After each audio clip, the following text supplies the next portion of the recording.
Este dolor no es mío. Identifica y resuelve los traumas familiares heredados. Mark Walling. El papel que desempeña nuestra herencia traumática en nuestra salud emocional y física es muy superior al que se le había atribuido hasta ahora. En mi actividad profesional como maestro y orientador de talleres, he combinado las ideas y los métodos que adquirí en mi formación sobre los traumas familiares heredados, con mis conocimientos sobre el papel crucial del lenguaje. A este enfoque lo denomino planteamiento del lenguaje nuclear. Empleo preguntas concretas para ayudar a las personas a encontrar la causa raíz de los síntomas físicos y emocionales que los mantienen empantanados al descubrir el lenguaje adecuado. No solo se revela el trauma, sino también las imágenes y los recursos necesarios para la curación. Aplicando este método, he sido testigo de que basta una comprensión iluminada que llegue a un instante para cambiar unas pautas muy arraigadas de depresión, de ansiedad y de vacío. Mark Walling. Introducción. Introducción. El lenguaje secreto del miedo. En el tiempo oscuro, el ojo empieza a ver. Theodore Roth. En el tiempo oscuro. Este libro ha sido fruto de una misión que me ha llevado a dar la vuelta al mundo. Me ha hecho volver a mis raíces y me ha conducido a una carrera profesional que no podría haberme figurado siquiera. Cuando emprendí este viaje, he pasado más de 20 años trabajando con personas que padecían depresión, ansiedad, enfermedades crónicas, fobias, pensamientos obsesivos, trastorno de estrés postraumático y otras dolencias debilitantes. Muchas de ellas acudían a mí después de someterse durante años enteros a psicoterapia, medicaciones y otros tratamientos que no les había desvelado la causa de sus síntomas, ni les había aliviado sus padecimientos. Lo que he aprendido a la luz de mi propia experiencia, de mi formación y de mi práctica clínica, es que la respuesta puede no encontrarse en nuestra propia historia personal, sino más bien en la de nuestros padres y abuelos, o incluso en las de nuestros bisabuelos. Las últimas investigaciones científicas, de las que ya se están haciendo eco los medios de comunicación generales, también nos confirman que los efectos de los traumas pueden transmitirse de una generación a la siguiente. Este legado es el llamado trauma familiar heredado, y cada vez existen más pruebas de que se trata de un fenómeno muy real. El dolor no siempre se disuelve solo ni se reduce con el tiempo. Aunque la persona que sufrió el trauma primitivo haya muerto, aunque su historia haya quedado sumergida en años de silencio, pueden perdurar fragmentos de las vivencias, de los recuerdos y de las sensaciones corporales, como si quisieran prolongar su existencia, desde el pasado hasta resolverse en las mentes y en los cuerpos de los que vivimos en el presente. Lo que vas a leer en las páginas siguientes es una síntesis de las observaciones empíricas que he ido realizando en mi práctica profesional como director del Family Constellation Institute, Instituto de Constelaciones Familiares de San Francisco.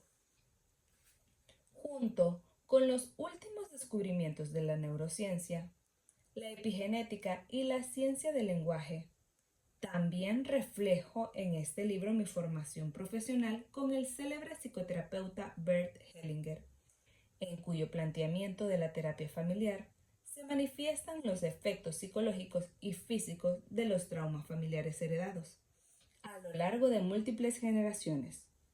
Una buena parte del libro está dedicada a enseñar el modo de identificar las pautas familiares heredadas, es decir, los miedos, los sentimientos y las conductas que hemos adoptado sin saberlo y que mantienen vivo de generación en generación el ciclo del sufrimiento, y a explicar también cómo poner fin a este ciclo, que es lo más esencial de mi trabajo.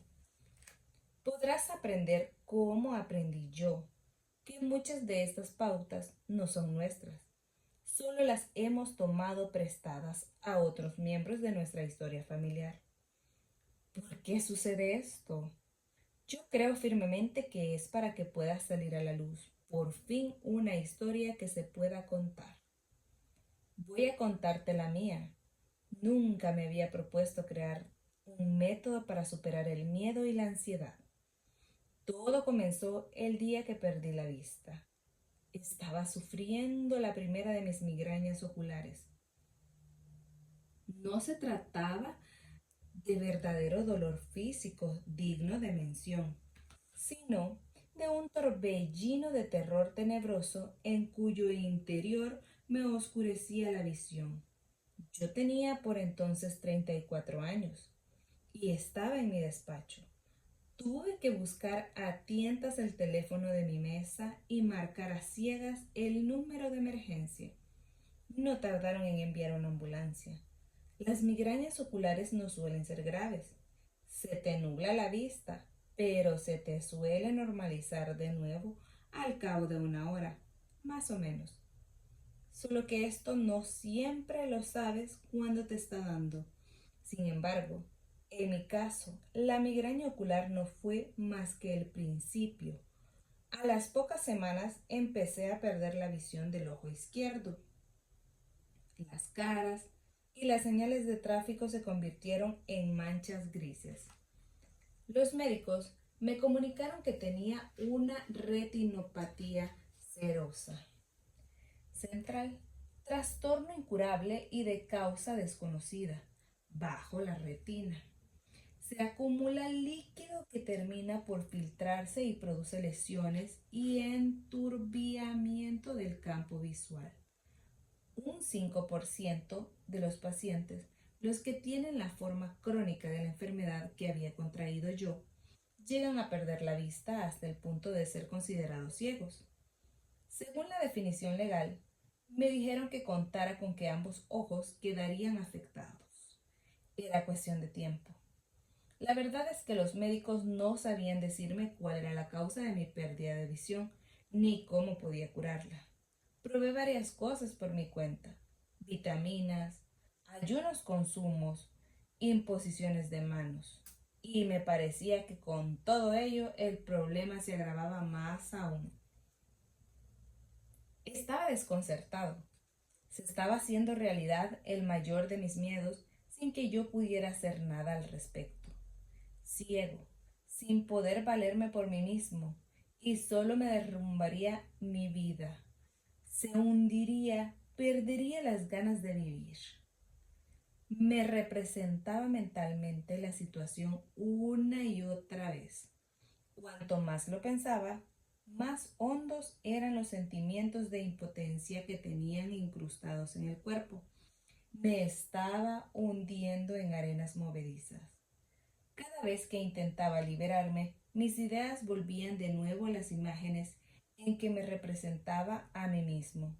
Lo que no sabía yo, que por entonces era que solo, desvalido y arruinado, eran palabras de mi propio lenguaje del miedo. Eran ecos de traumas que se habían producido en la historia de mi familia antes de que naciera yo. Estas palabras libres y desatadas me daban vueltas en la cabeza y me repiqueteaban en el cuerpo. Me pregunté, ¿por qué estaba otorgando tanto poder a mis pensamientos? Había otras personas que, sufriendo adversidades mucho peores que la mía, no daban tantas vueltas a sus sufrimientos como yo. ¿A qué se debía que yo me quedara tan hundido en el miedo? Me costó años encontrar la respuesta a esta pregunta. En aquel tiempo, lo único que fui capaz de hacer fue dejarlo todo. Dejé a mi pareja, a mi familia, mi empresa, mi ciudad. Dejé todo lo que conocía. Buscaba una respuesta que no se podían encontrar en el mundo en que vivía yo. En un mundo donde parecía que había mucha gente desorientada e infeliz.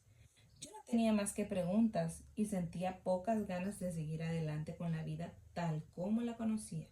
Traspasé mi empresa, que se dedicaba a organizar eventos y marchaba bien, a una persona a la que acababa de conocer, literalmente, y partí hacia Oriente, lo más al este que pude hasta que llegué al sudeste de Asia. Quería curarme, solo que no sabía qué aspecto tendría esa curación. Leí libros y estudié con los maestros que los habían escrito. Siempre que oía hablar de alguien que podría ayudarme, una anciana que vivía en una choza, un hombre risueño vestido con una túnica, me presentaba ante él o ante ella, me apuntaba a programas de formación y entonaba cánticos con los gurús. Un gurú dijo a los, a los que estábamos reunidos para oír sus palabras que él no quería rodearse de buscadores sino de encontradores. Según decía, los buscadores solo se quedaban en eso, en un estado perpetuo de búsqueda. Yo quería ser un encontrador.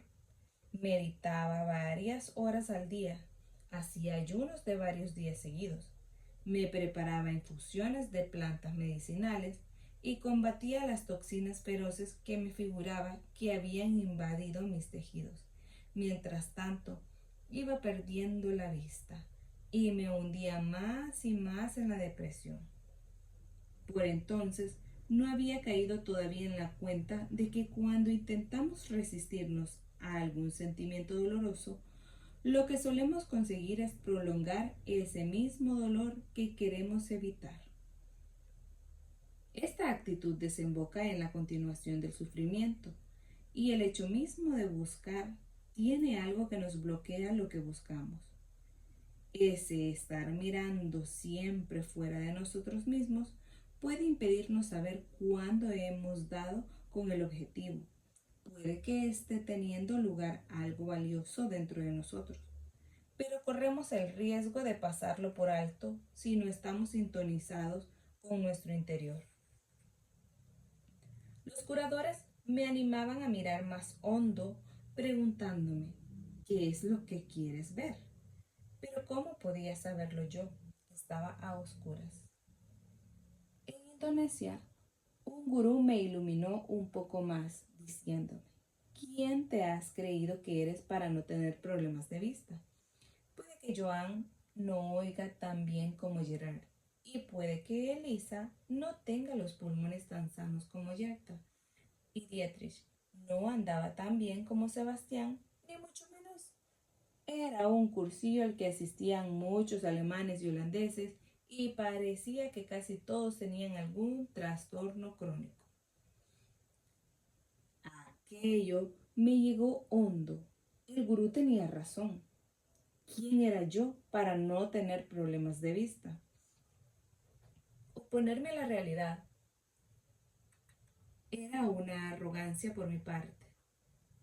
Tenía la retina dañada y la visión borrosa, lo quisiera o no, pero yo, el yo, que estaba por debajo de todo ello, empezaba a sentirse en calma, con independencia de lo que hiciera mi ojo. Este ya no tenía por qué ser el factor decisivo que determinaba cómo estaba yo. Para que profundizásemos en nuestro aprendizaje, aquel gurú nos hizo pasar 72 horas, 3 días con sus noches, sentados sobre sendos cojines meditando con los ojos vendados y los oídos taponados. Cada día nos daban un cuenco pequeño de arroz para comer y solo agua para beber, sin dormir, sin levantarnos, sin acostarnos, sin comunicarnos entre nosotros.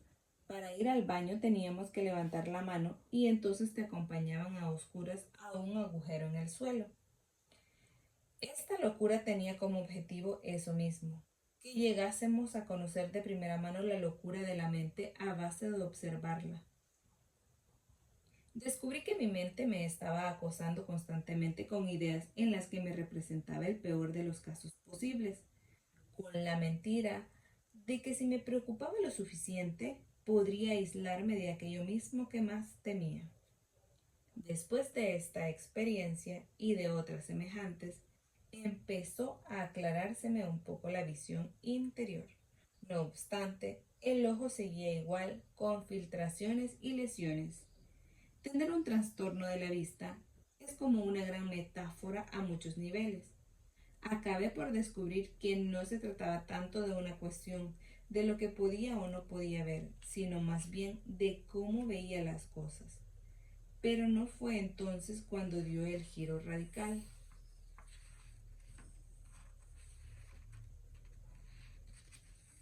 Encontré por fin lo que buscaba en el tercer año de la que ahora llamo mi búsqueda de la visión. Por entonces, estaba haciendo mucha meditación. La depresión se me había aliviado bastante. Podía pasar muchas horas en silencio, a solas con mi respiración o con mis sensaciones corporales. Aquello era lo más fácil. Y un día me puse a la cola para tener un satsang, una reunión personal con el maestro espiritual.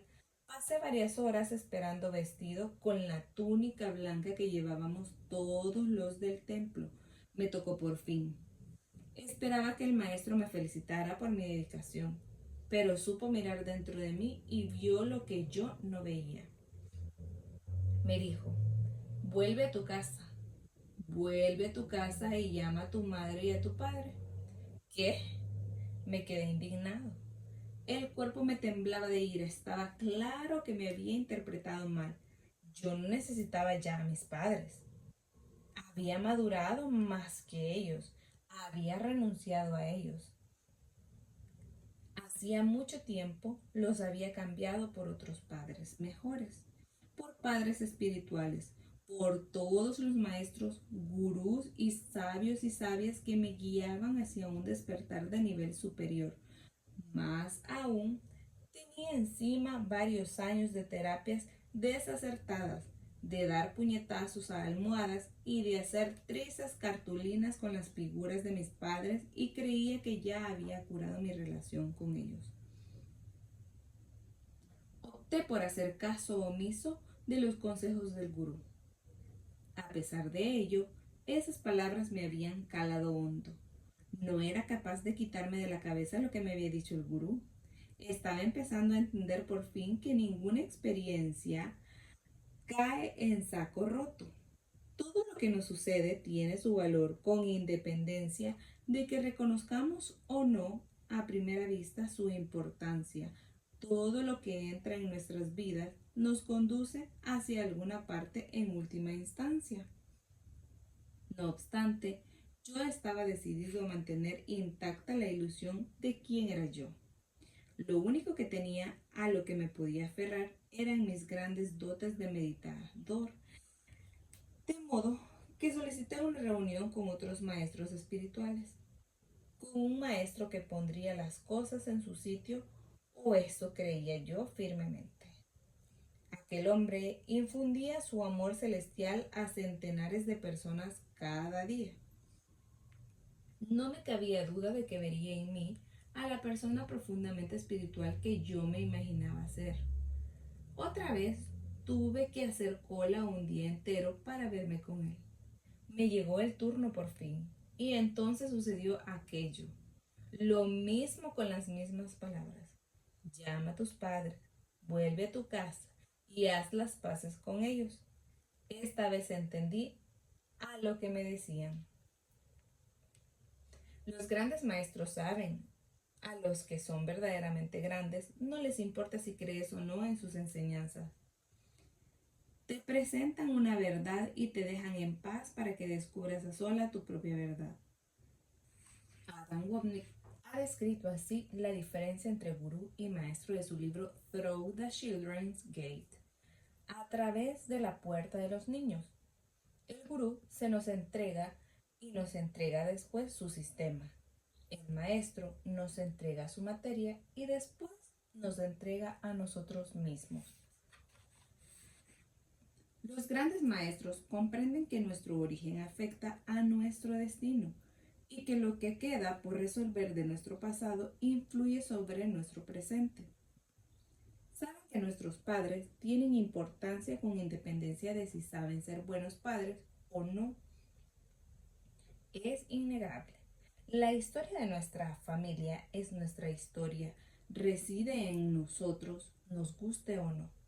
No podemos deshacernos de nuestros padres ni suprimirlos, sea cual sea la historia que tengamos con ellos. Ellos están en nosotros y nosotros formamos parte de ellos, aunque ni siquiera hayamos llegado a conocerlos. Si los rechazamos, solo conseguimos distanciarnos más de nosotros mismos y crear más sufrimiento. Aquellos dos maestros habían sido capaces de verlo. Yo no. Mi ceguera era literal y metafórica. Al mismo tiempo, ahora empezaba a despertar, sobre todo al hecho de que había dejado en mi casa un lío enorme. Llevaba años juzgando a mis padres con severidad. Me figuraba que yo estaba más capacitado, que era mucho más sensible y humano que ellos. Les culpaba de todas las cosas que yo creía que estaban mal en mi vida. Ahora tenía que volver con ellos para reponer lo que me faltaba en mi propio ser. A saber, mi vulnerabilidad estaba empezando a darme cuenta de que mi capacidad de recibir amor de los demás estaba asociada a mi capacidad de recibir el amor de mi madre. Con todo, no iba a resultar fácil aceptar su amor.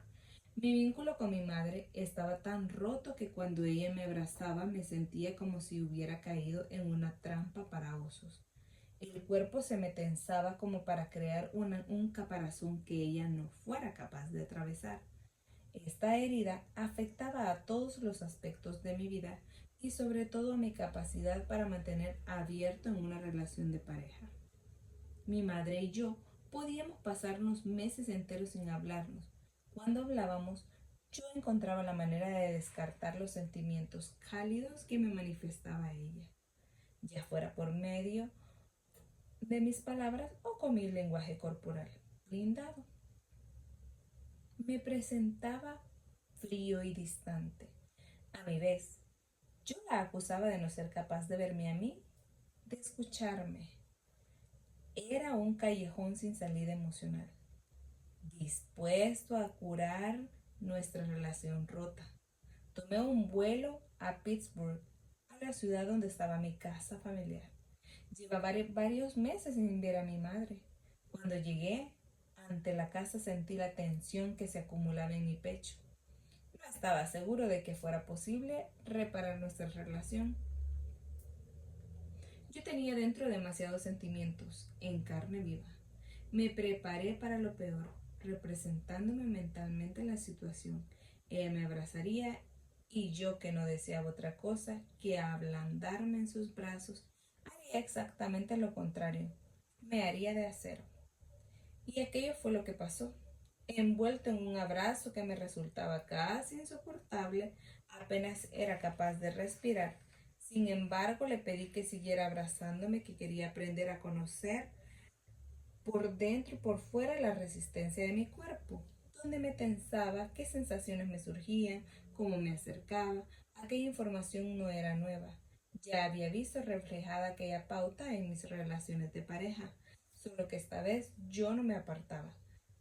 Tenía el propósito de curar de raíz aquella herida. Cuanto más tiempo pasaba mi madre abrazándome, más me creía yo a punto de estallar.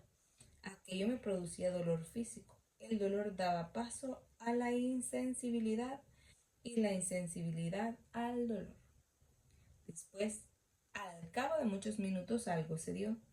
Empecé a ablandarme y seguí ablandándome a lo largo de las semanas siguientes.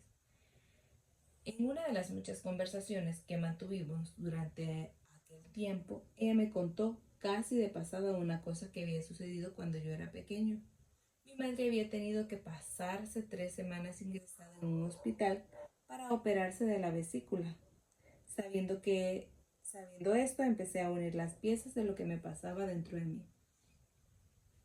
En algún momento, antes de que yo tuviera 2 años, tenía esa edad cuando me separaron de mi madre.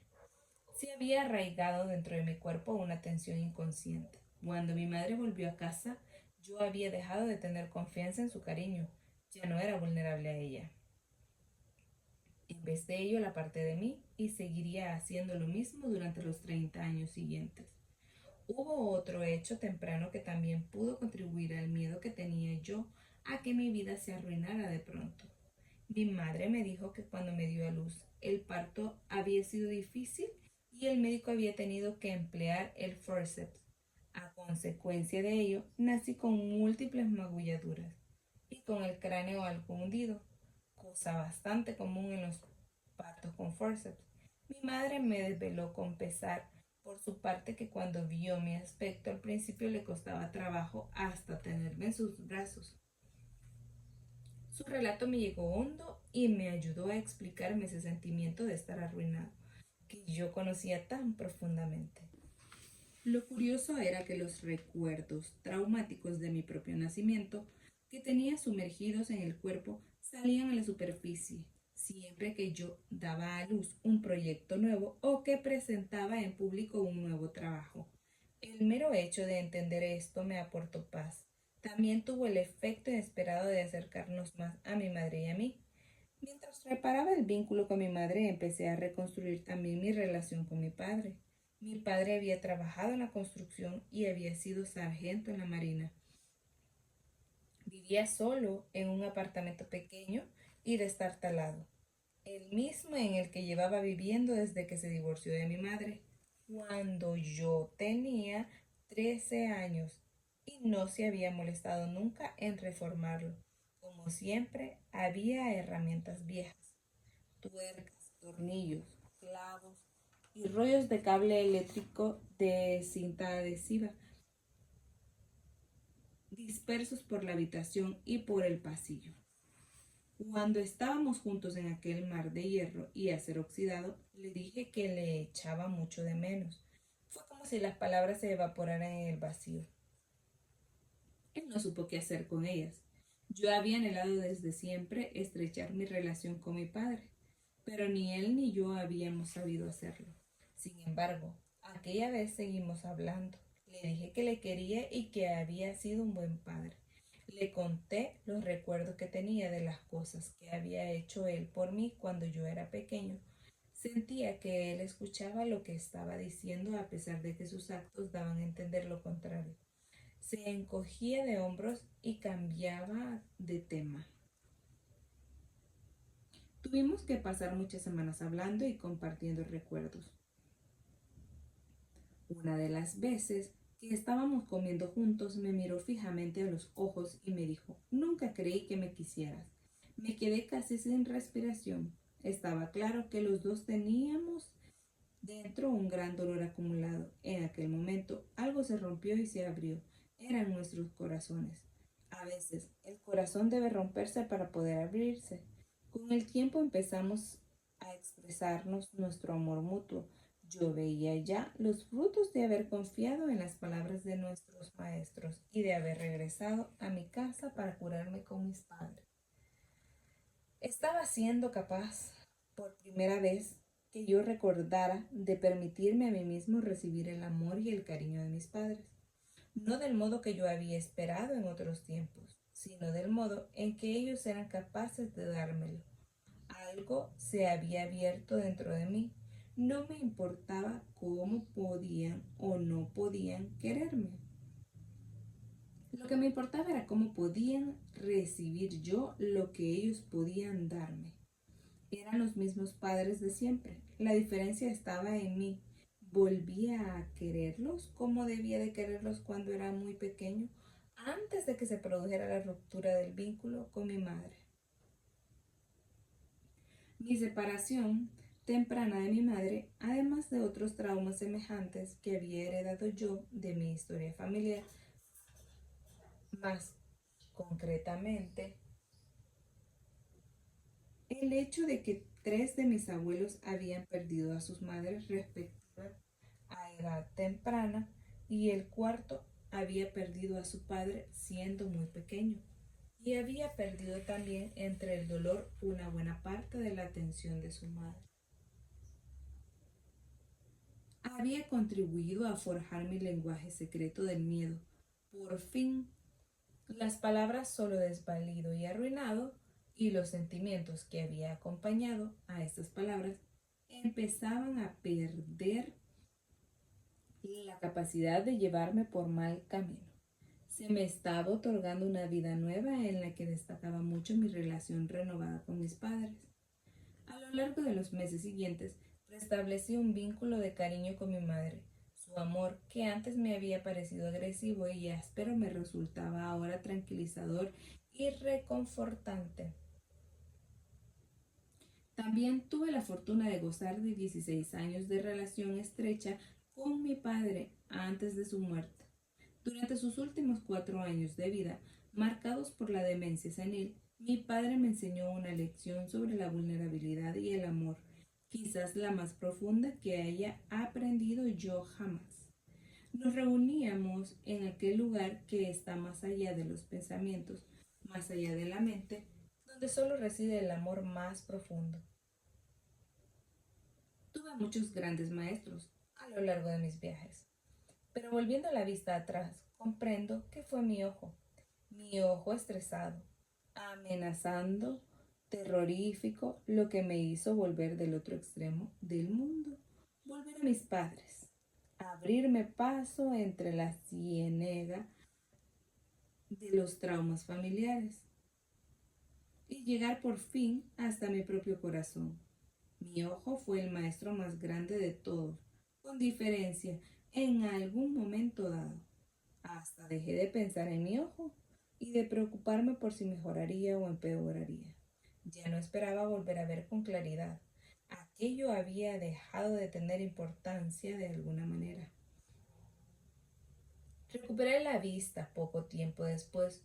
No lo esperaba, ni siquiera me hacía falta. Había aprendido a estar bien con independencia de lo que hiciera mi ojo. Hoy veo perfectamente a pesar de que mi oftalmólogo me asegura que no debería ver nada con la cantidad de lesiones que tengo en la retina. Dice con expresión de escepticismo que las señales luminosas deben de estar reboteando y sorteando de alguna manera la fóvea, que es la región central de la retina. Como en tantos otros casos de curación y de transformación, lo que había parecido al principio una adversidad era en realidad una bendición disfrazada. Paradójicamente, después de haber buscado soluciones en los rincones más remotos del planeta, había descubierto que los mayores recursos para la curación los llevaba ya dentro de mí mismo y solo tenía que extraerlos. La curación tiene que ser un trabajo interior. En último extremo, tuve la suerte de que mis maestros me encaminaran de nuevo hacia mis padres, hacia mi casa y hacia dentro de mí mismo. A lo largo de este camino fui descubriendo los relatos de mi historia familiar que terminaron por darme la paz. Agradecido y dotado de una sensación nueva de libertad, emprendí la misión de ayudar a otros a que descubran esta libertad por sí mismos.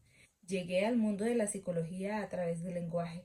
Los tests, las teorías y los modelos de conducta no me interesaban gran cosa cuando era estudiante, ni me interesaron más delante. En mi actividad profesional, en vez de ello, atendía al lenguaje. Desarrollé técnicas de escucha y aprendí a oír lo que decían las personas, más allá de sus quejas, más allá de sus viejas historias. Aprendí a ayudarles a identificar las palabras concretas que los conducían hasta el origen de su dolor. Y si bien algunos teóricos postulan que el lenguaje desaparece durante los traumas, yo he visto una y otra vez de primera mano que este lenguaje no se pierde nunca, ronda por los planos inconscientes esperando a que lo volvamos a descubrir. El lenguaje es, para mí, una herramienta de curación poderosa. Y no es por casualidad, desde siempre que yo recuerde, el lenguaje ha sido mi maestro, mi modo de organizar el mundo y de entenderlo. He escrito poesía desde que era adolescente y dejo cualquier cosa que tengo entre manos. Bueno, casi cualquier cosa. Cuando se empeña en salir a la luz una oleada inaplazable de lenguaje, sé que al otro lado de esta entrega se encuentran ideas a las que no podría acceder de otra manera. Dentro de mi propio proceso me resultó esencial localizar las palabras solo, desvalido y arruinado. Curarse de un trauma se asemeja en muchos sentidos a crear una poesía. Ambas actividades requieren encontrar el momento oportuno y las palabras y las imágenes adecuadas. Cuando concuerdan todos estos elementos, se pone en marcha una cosa significativa. Se puede sentir en el cuerpo. Para curarnos debemos sintonizar con nuestro ritmo.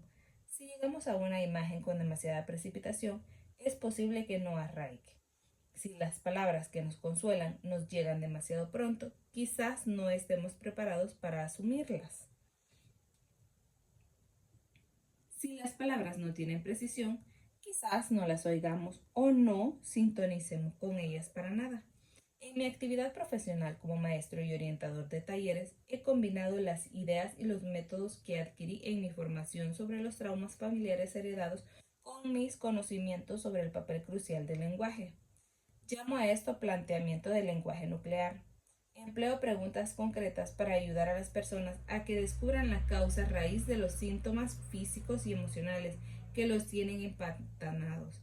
Al descubrir el lenguaje adecuado, no solo queda al descubierto el trauma, sino que desvelan las herramientas y las imágenes necesarias para la curación. Aplicando este método he sido testigo de cómo basta una comprensión iluminadora que llegue en un instante para cambiar unas pautas muy arraigadas de depresión, de ansiedad y de vacío. El vehículo que emplearemos para este viaje es el lenguaje enterrado de nuestras inquietudes y de nuestros miedos. Es posible que este lenguaje haya vivido dentro de nosotros durante toda nuestra vida. Pudo surgir con nuestros padres o incluso hace más generaciones, por ejemplo con nuestros bisabuelos. Nuestro lenguaje nuclear se empeña en hacerse oír cuando lo seguimos hasta donde nos quiere conducir y escuchamos su relato. Tiene el poder de desactivar nuestros miedos más profundos. Es probable que a lo largo de este camino nos encontremos con familiares nuestros. A unos los conoceremos y a otros no. Algunos habrán muerto hace años, a algunos ni siquiera son nuestros parientes, pero sus sufrimientos o su crueldad pueden haber cambiado el destino de nuestra familia. Hasta es posible que desvelemos algún que otro secreto oculto en relatos que se habían silenciado desde hacía mucho tiempo. Pero según me ha mostrado mi experiencia, con independencia de hasta dónde nos lleve esta exploración, llegaremos a un lugar nuevo de nuestras vidas, con una sensación mayor de libertad en nuestro cuerpo y con la capacidad de estar más en paz con nosotros mismos. En este libro me he basado en los casos de personas con las que he trabajado en mis talleres, programas de formación y consultas individuales.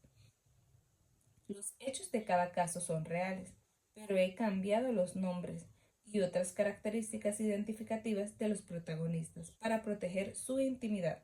Agradezco de todo corazón a estas personas que me hayan permitido dar a conocer el lenguaje secreto de sus miedos. Les agradezco la confianza que han puesto en mí y que me hayan dejado oír lo esencial que permanecía oculto tras sus palabras.